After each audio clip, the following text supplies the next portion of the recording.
Hi friends, my name is Nandita. I am from Andhra Pradesh. Good morning, dear students. In this section, we are going to learn about a shelter so high environmental studies CBSE syllabus grade 5.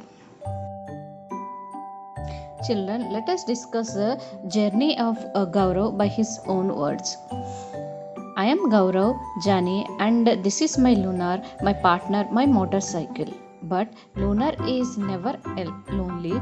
We are together all the time. I and my motorcycle wait for a chance to get away from the busy, crowded, and noisy city of Mumbai. We like to travel to different parts of this wonderful country.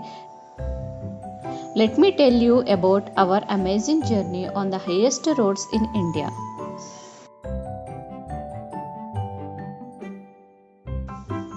This journey took about 2 months. I had to carry everything on my motorcycle.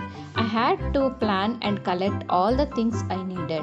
I packed a small tent, sleeping bag, plastic sheet, warm clothes, and food that would remain fresh for some days.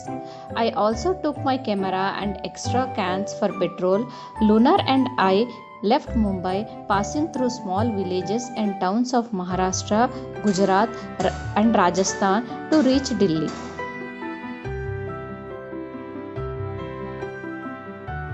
It took me 3 days to cover 1400 kilometers from Mumbai to Delhi. I was hoping to see something new and different in Delhi, but Delhi looked just like Mumbai. I am tired of looking at the same kinds of houses made up of cements, bricks, glasses, and steel. I was looking forward to my journey ahead. I was excited that I would be able to see wooden houses, houses with sloping roofs, and those covered in snow. I had seen pictures of such houses in my books. I packed more things in Delhi and continued my journey.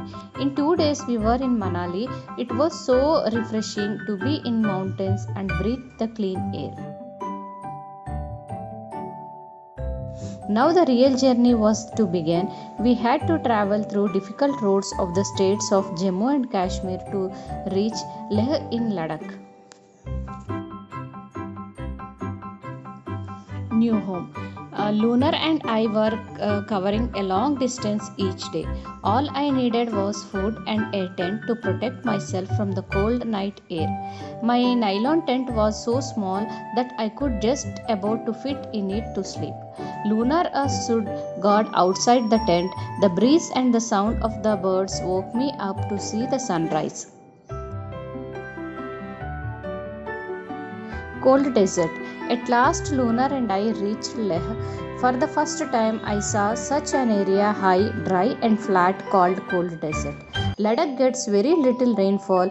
Here, there are high snow capped mountains and cold flat grounds. In Leh, I found myself in a quiet street with a beautiful white houses. As I rode slowly, I found that I was being followed by a group of children. They called out Juli Juli means welcome welcome. They were all amazed to see my Lunar. Everyone want me to come to their home.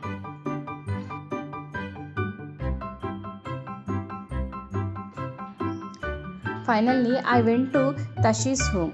Tashi dragged me to his home. It was a building with 2 floors. The house was made up of stones which were kept one over the others. The walls are coated with a thick layer of mud and lime. The house looked like a shed from the inside with a lot of hay stored there. We took the wooden steps and reached the first floor. There is a way we stay, explained Tansi. The ground floor is for our animals and for storing necessary things. Sometimes when it is get too cold, we also move downstairs. I noticed that the ground floor had no windows. Thick tree trunks were used to make the roof strong. Tashi then took me to the roof of his house. What a view! I could see small flat roofs all around. On some red chilies were laid out of the dry, and some there were orange pumpkins and golden yellow corns. Some had stalks to paddy, and some cow dung cakes were laid out to dry.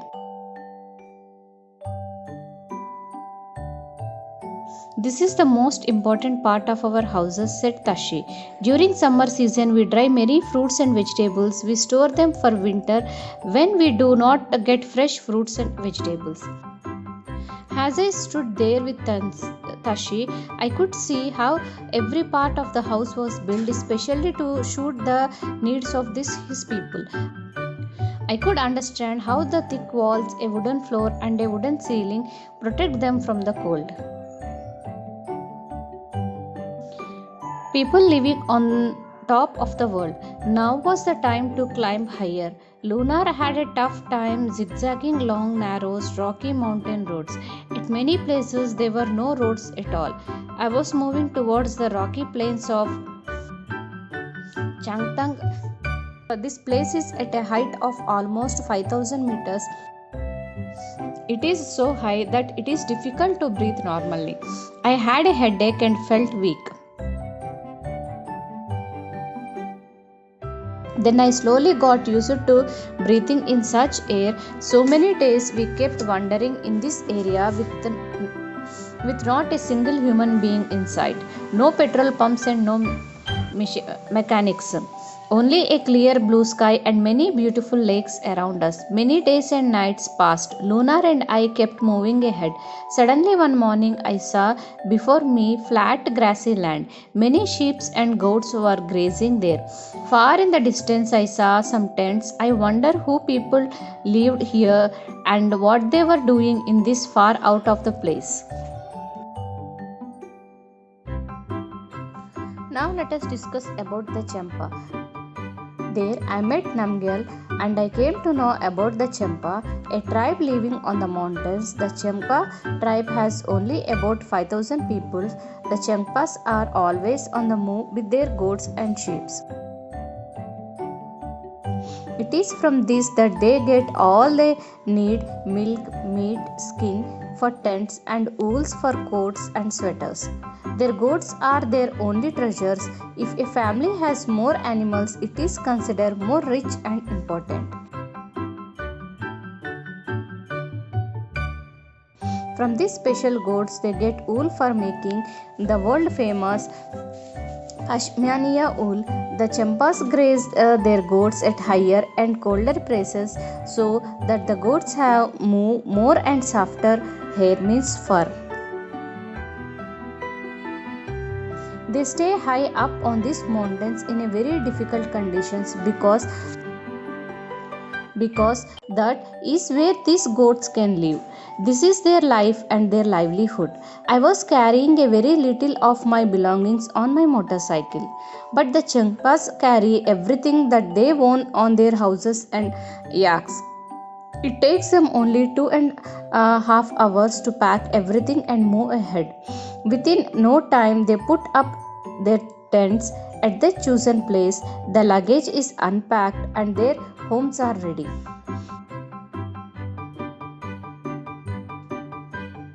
You are most welcome into our houses, said Namgyal as he led me to the big cone-shaped tent.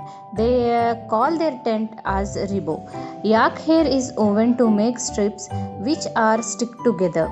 They are strong and warm and protect them from the icy strong winds. I saw that the strips were tightly tied with 9 sticks. The ground is dug about 2 feet deep and the tent is then put up around this on the higher part of the ground.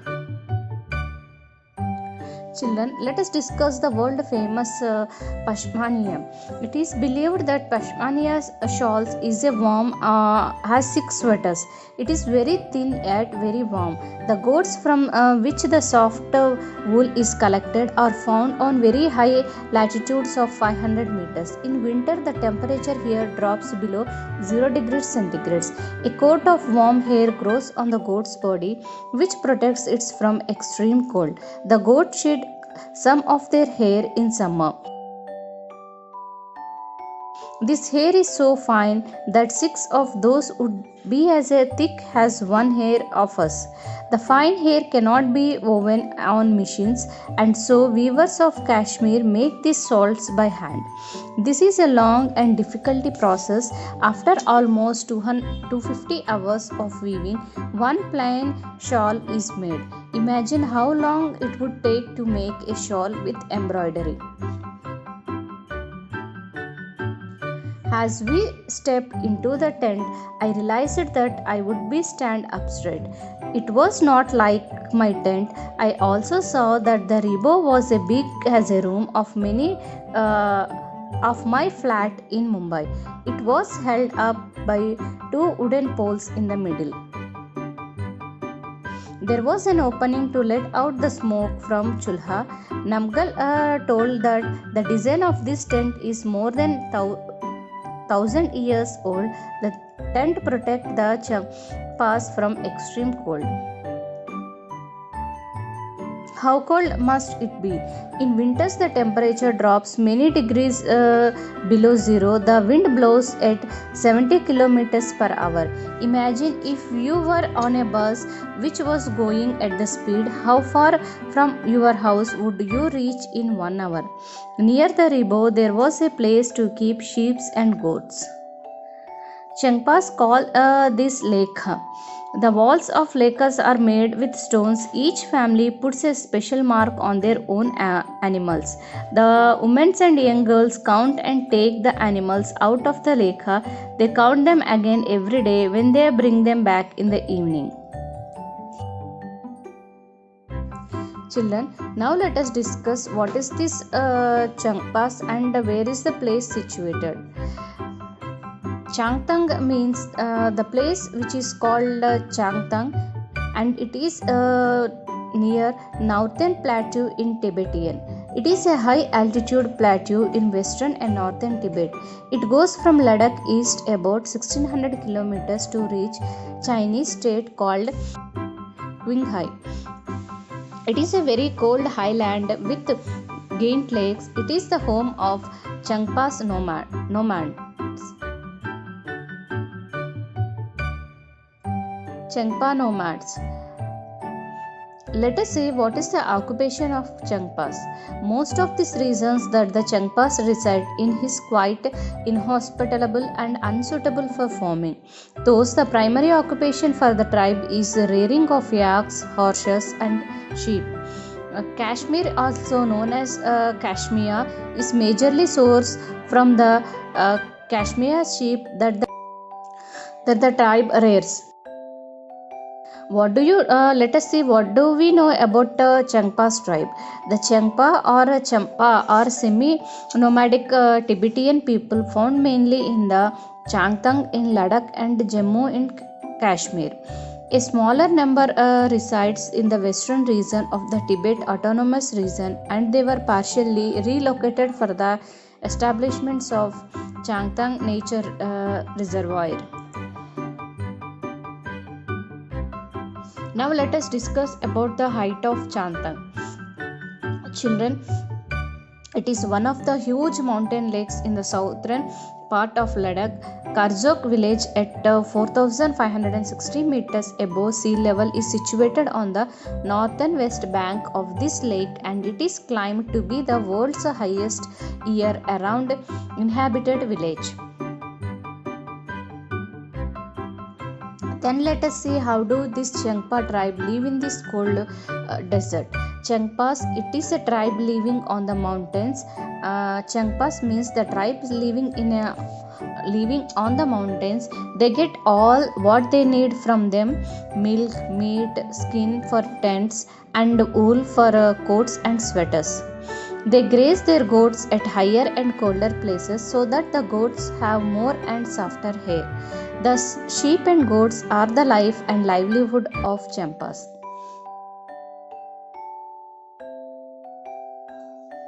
Let us see why it is difficult to breathe at Changtang. Changtang is situated at high altitudes, and the air is at high latitudes is very thin. This is why we feel difficult to breathe at Changtang. From there, the Gaurav journey starts towards Srinagar. Experiences like this. I spent a few days in the Champas Belt. Sadly, it was the time to move on. My return journey would take me away from this special part of the world towards towns which look like totally different world. This time I took a different route from Leh. It was going towards Srinagar via Kargil. I saw many more amazing buildings and different houses. I stayed in Srinagar for a few days. I was amazed by the houses there. They took my heart away. Some houses are on the mountains while some are on water. I took many pictures of this. See my photo album. He captured some pictures in his photo album. Let us see. Houses of Srinagar. Tourists who came to Srinagar love to stay in houseboats. Houseboats can be as long as 80 feet and around 9 to 10 feet wide and a beautiful carving. Many families in Srinagar live in a donga. These boats can be seen in Dal Lake and Jhelum Lake. From inside the donga, it is just like a house with different rooms. Beautiful carving on wood can be seen on the ceiling of houseboats and some big houses. This design is called Katman Bandh, which has a pattern that look like a zigzag puzzle. In villages of Kashmir, houses are made up from stones cut and kept one on the top of the other and coated with mud. Wood is also used. The houses have sloping roofs. Some old houses have a special type of windows which comes out of the wall. This is called dhab. It has a beautiful wood pattern. It is wonderful to sit here and enjoy the view.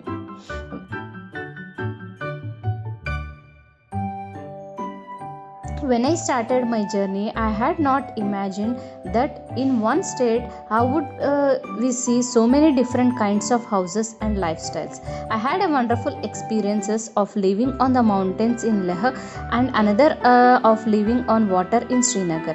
I saw how both the houses in these areas were made to suit the climate. Children, let us see the types of houses which Gaurav found in Kashmir. In village of Kashmir, the houses are made up of stones cut and kept on the top of the other and coated with mud.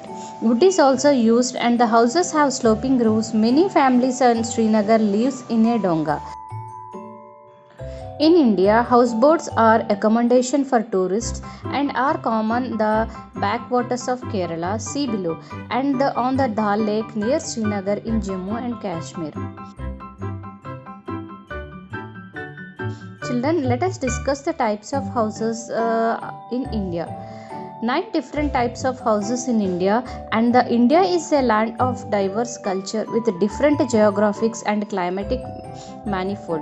We have different kind of communities with a multifaceted lifestyle which reflects in their houses. Each house is different from the other in terms of architecture, look and build. This is also because each house has a different aspect in accordance with the demographics, climate and the way locals live in that particular area. Let us take you through some of the most common types of accommodations found in India.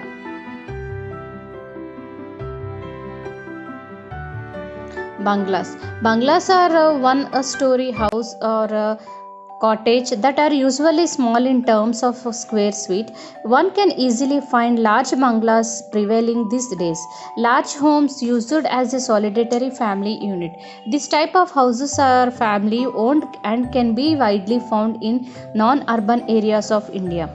Bungalows have slowly started taking over the urban areas and people have started blending the architecture with modern amenities that meet the urban lifestyle.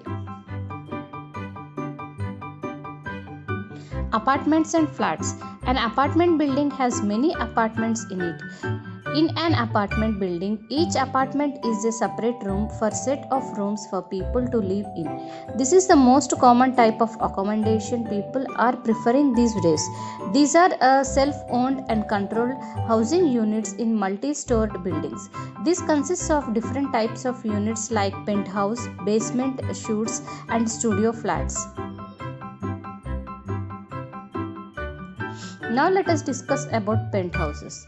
Penthouses are the top floors unit in an apartment or building, while the lower ones are called as basement shoots. These are different from other apartments by luxury features. There are the largest and the most luxurious built homes within a given building, which having the most expensive views. It has a high ceiling and gets personal access to the terrace, and it is expansive than the other kinds of apartments. Penthouses epitomize the pinnacle of high end luxury living with breathtaking views all around. Now let us discuss about studio flats. Studio apartments is a newer concept which is gaining popularity across the world. The little one with no separate bedrooms is called as studio apartments and are quite returned by the young working individuals who wish to stay in a little cozy space with all the amenities fluence together. The flat consists of sections without any barriers of walls or divisions. There is one would could use the space as bedroom and living room, and there is no separate rooms. Villas have always been preferred to the stylish upper class state homes.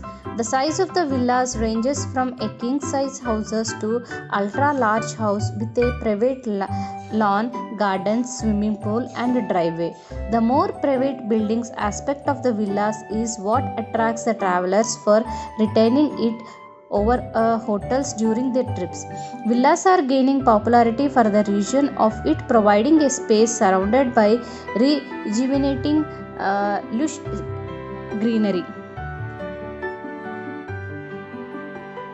Now let us discuss about housing complexes. Each housing unit comes up in a wide range of styles, but the kind of ownership is what makes it different from the other type of accommodation.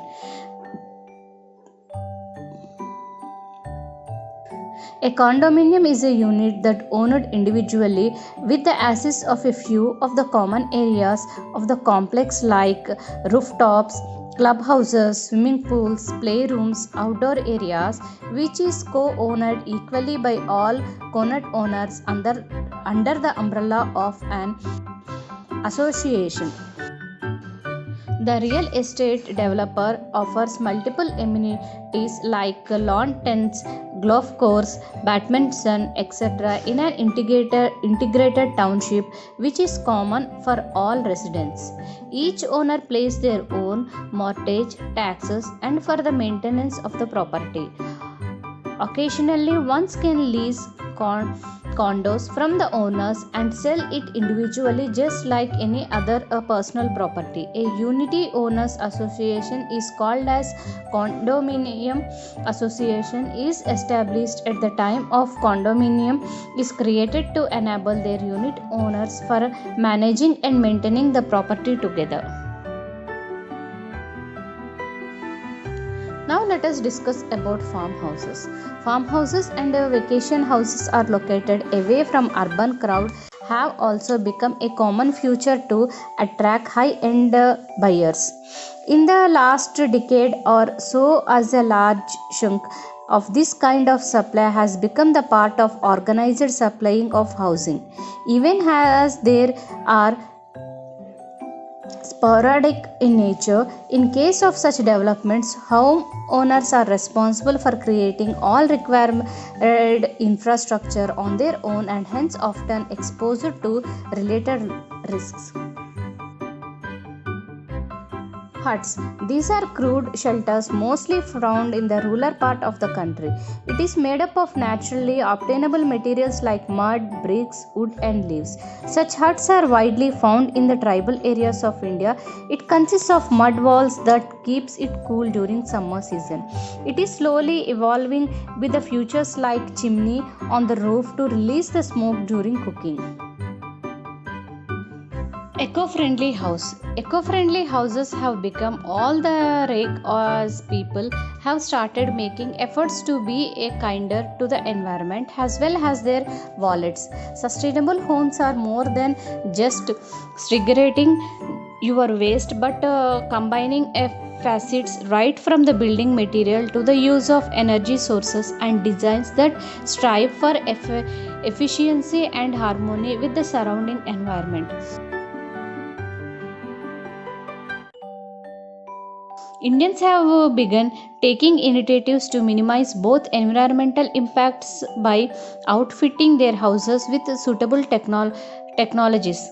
These houses pull sustainability, implementing like multi-fuel burning stoves, water recycling, efficient waste management, and using renewable resource of energy. The resulting boom in greenhouses is leading to new architectural innovations. Indians have begun taking initiatives to minimize both environmental impacts by outfitting their houses with suitable technologies. Children, these are the different types of house that we can find in India. In return journey, again it was a time, Gaurav is sharing like this. In return journey, again it was a time to move on. In Jammu, I saw some houses like I have seen in Mumbai, the same cement, brick, steel and glass. These houses are also very strong but they are not as special as the houses I was lucky to see in Leh and Srinagar. After a long journey, Lunar and I were about to reach Mumbai. My heart felt heavy. I also felt that my motorcycle did not want to come back. I was happy that I had learnt and experienced so many new things. I had also brought back some memories in my camera, and of course, this was not the end. Next time, when Lunar and I got bored of the city, we will again set out for a new journey. Thank you.